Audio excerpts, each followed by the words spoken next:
Stories that make your blood run cold, where truth is darker than fiction, and every word could be your last. You think this is just a video?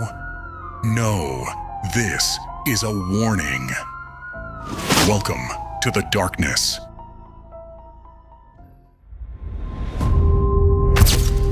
The rain did not fall that morning. It arrived, soft and deliberate, as though the city itself had drawn a slow breath and decided to exhale in grey. Storefronts gleamed with thin reflections, people hurried in silence, and the smell of wet pavement carried the dull sweetness of metal and soap. On the corner of a street too narrow for its own importance stood a bank, modern glass, marble pillars, and a smile of polished chrome above the doors. Inside, numbers ruled the air. Olga Mironova stood in the queue. She had stopped counting days since the bank had released her polite word for erasing someone from payroll. Yet her legs remembered the rhythm. Stand, wait, shuffle forward, repeat. There was comfort in habits that no longer paid. She clutched a file of papers she did not intend to hand over. Behind her stood Pavel Kovalyev, once the night guard of this very building. His coat smelled faintly of rain and old tobacco. He gave her a brief nod. "You still come here?" She smiled without humor. Some ghosts haunt themselves. Across the lobby, a young woman bent over a form at the self-service counter. Irina Solovyova looked like someone who hadn't slept in seasons, skin pale with monitor light, fingers twitching from caffeine. She was writing with the precision of someone coding on paper, not filling a bureaucratic form. Outside her window at home, hard drives slept like stones. Inside them hid the evidence she had once discovered: numbers that didn't balance, names that vanished, and a truth that had cost her job and almost her sanity. The automatic doors whispered open. Mark Levin entered. He moved with quiet purpose, as though measuring the room with each step. The staff looked past him, the way they looked past every middle-aged man in a coat that had seen better winters. He stopped by the information board, scanned the laminated notices, and let his gaze rest on one small line: customer complaints, unresolved accounts. He touched the corner of the paper, as if testing whether the words were real. From his patrol car outside, Officer Igor Rutsov noticed the man. A habit, not suspicion. The name tugged at something faint in memory: an old case, a warning, a story of a thief who had walked away clean because his crime had made moral sense to the jury. Rutsov sipped his coffee and told himself he was only watching the rain. Inside, Mark turned.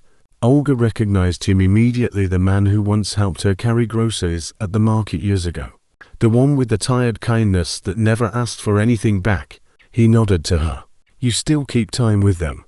"Time's cheaper than money," she said. "Then maybe it's worth more." They both looked toward Irina, who now stared through the glass at her own reflection. Mark followed the line of her sight and saw not her face but what she carried behind it.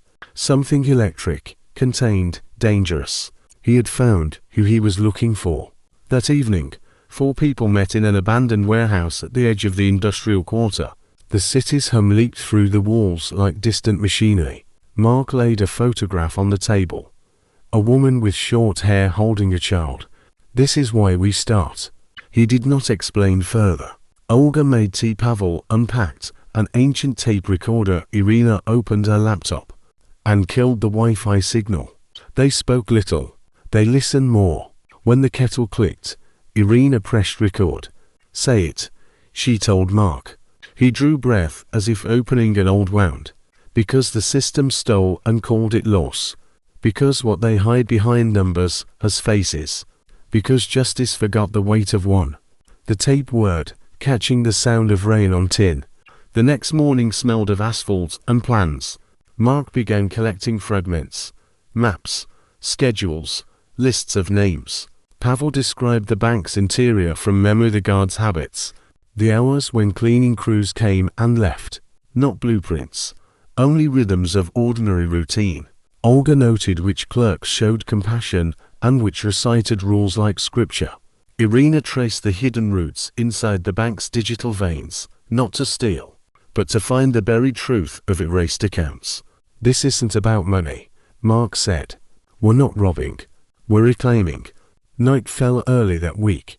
Irina worked under a single bulb, eyes raw from code and light. She was building something fragile, a door that wasn't a door. Every keystroke felt like confession. When the program finally responded with a single blinking cursor, she whispered, almost human. Olga came behind her with a mug of coffee. You should sleep. I will, after it breathes.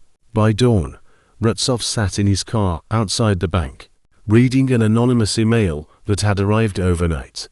No sender, no subjects, only 3 words.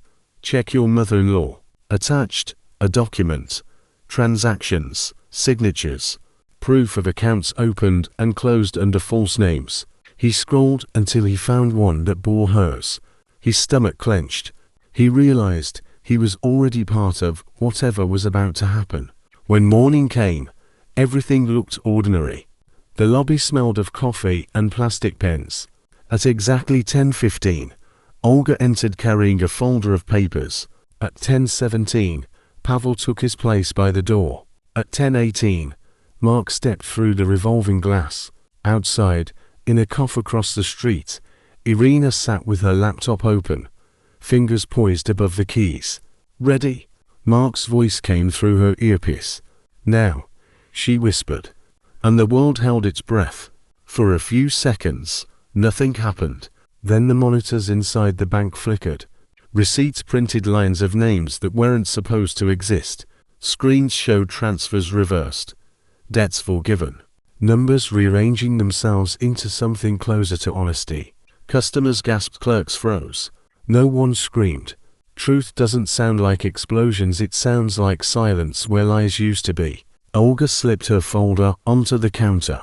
Inside were copies of letters never answered, accounts closed without reason, families destroyed by clerical fiction. This can't be real, the clerk whispered. It already is, Olga said. Outside, Irina pressed send. The archive shed built bloomed through the network like wildfire, not stolen data, but copies of what should have been public all along. Every erased file, every forged signature, every proof of fraud spilled into light. Rutsov saw the chaos from his car. He reached for his radio, hesitated. He could call it in, or he could listen. He set the radio down. By the time backup arrived, the files were already everywhere. The building's power flickered, alarms wailed, the rain outside turned silver under police lights. Irina watched from the cough window, trembling, not fear, but awe. It's done, she whispered. Rutsov escorted them out quietly, saying nothing to the other officers. Olga looked back once, saw her own reflection in the shattered glass of the entrance, and realized she no longer felt small. That night, the city burned with headlines. Major bank leak exposes decades of fraud. Irina sat alone on her apartment floor, laptop closed, rain tapping the window. She expected triumph, but what came was exhaustion, the kind that feels like grief. She had given the world its conscience back, but she had lost the silence that protected her. Mark disappeared that week. Pavel went south, fixing doors for fishermen. Olga opened a bakery, where people queued for warmth instead of withdrawal slips. Irina kept moving, changing names, cities, screens. But the files lived on. Months later, a student found an old cassette in the university archive. It began with a hiss and a voice saying, "Because the system stole." And calls it lost, the voice belonged to a ghost who refused to stay quiet. The scandal aged fast. For a week, the city buzzed like a short-circuited wire. Then the noise faded. Truth, it turned out, didn't stay luminous, it oxidized. Olga read about it in the paper she used to wrap loaves of bread. Her bakery became a meeting place for the forgotten. One evening, a young woman came in, phone in hand. "My father's name appeared in the documents," she said. "He died believing he'd failed us. You gave him back." Olga handed her a loaf still warm from the oven. No charge. When the door closed, she sat down and cried for all the people she'd never meet. Irina lived like a ghost. At night, she scrolled through forums. Both sides' heroes and criminals felt like strangers wearing her skin. One morning her inbox lit up. Still breathing.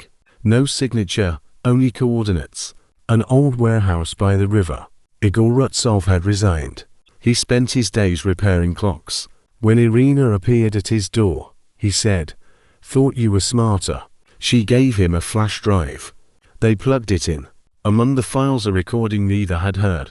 Lena's voice. "If you're hearing this, the reconstruction has begun. Truth doesn't die, it changes hosts." Mark reappeared in another city. He watched cranes over the water, heard a street musician play Eleanor's song. "It's done. Lena," he whispered. But the echo that came back was warning. At the warehouse, Irina, Rutsov, and Mark met again. "They're using what we started," she said. "Freedom or chaos?" "Maybe both," Igor said. "Light blinds before it heals." Weeks passed. The reconstruction spread. Teenagers quoted Lena's words as scripture. Governments called it data terrorism. Every attempt to contain it multiplied it. Irina taught verification instead of hacking. Rutsov protected them from the dark. Mark wrote letters to no one. The government launched Nova Trust. New logo, new promises. Mark saw the billboards. "They turn truth into property," Irina said. "They always do." Then came the broadcast. Lena's face on every screen. "If they silence us, speak louder. If they erase us, rewrite. Truth is not rebellion, it's memory refusing to die." People stopped in the streets. For 1 minute, everyone listened. In the months that followed, arrests began. Rumors said Irina fled. Rutsov vanished. Mark stayed long enough to buy bread and walk away. At the river, he played the old tape. "We never stopped losing, did we?" he said. The hiss answered.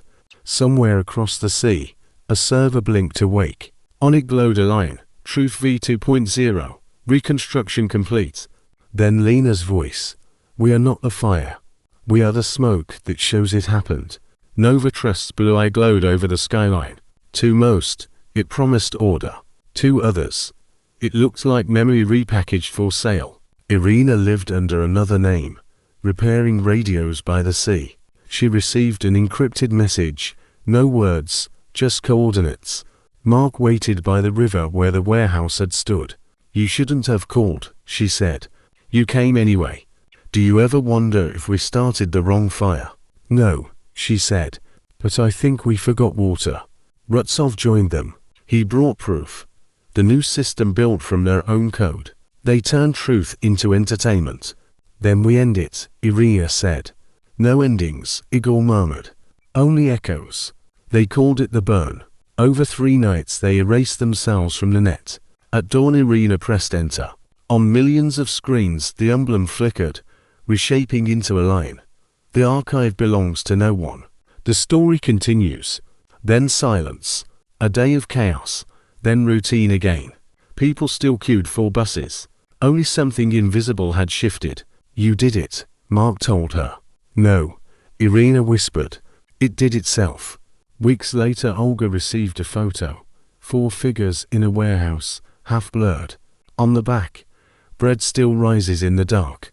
She pinned it above her oven. Lena's final message surfaced. "You can't archive fire. You can only tell where it's been. Systems forget. People choose. Choose memory." Irina boarded a train. In her bag, a notebook. "Us drive the color of ash." She whispered, "Version 3. The tracks curved toward light." The year turned without anyone noticing. The story of the Great Leak lived only in documentaries now.